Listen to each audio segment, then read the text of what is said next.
Sa likod ng popular pattern na binansagan na pambansang kumot, may iba't ibang kwento at alaala ang bawat Pilipino. Isa na rito ang 24-year-old artist mula sa Kalibo Aklan na si Jello Zarzuelo, kung saan ipininta niya ang pattern na to para sa kanyang art series. Tinawag niya itong Ginbahawan series na sa Aklanon ay nangangahulugang grew up with. Ayon kay Jello, inspired ang kanyang artwork sa kanyang nanay Annalyn na pumanaw noong 2021.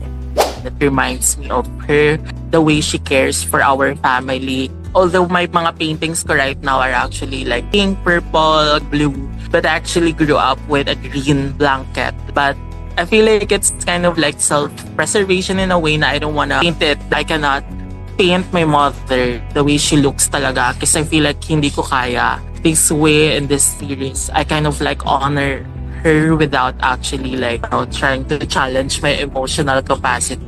Ginamit ni Jello ang pagpipinta bilang paraan upang mahilom ang sakit sa pagkawala ng kanyang nanay. Naging motivation din kasi ni Jello ang kanyang nanay Annalyn sa pagpapatuloy ng kanyang passion, lalo na't #1 supporter niya raw ang ina. Ang hirap mag-alala na hindi nangungulila. Siguro ngayon na medyo mas gumagaan na siguro. Kahit naman may mga panahong mabigat, I'm in the part of healing na I wanna honor her through my art. My mother is very supportive of me, not only what I do but who I am. Isa akong bading and never naging issue yun kay nanay.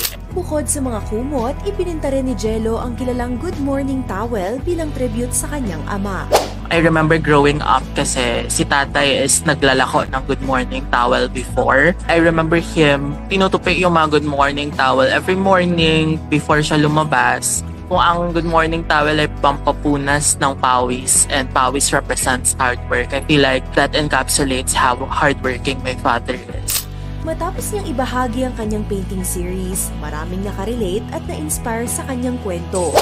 It resonated with a lot of people. That's why I also tell them na I'm still gonna work on this series.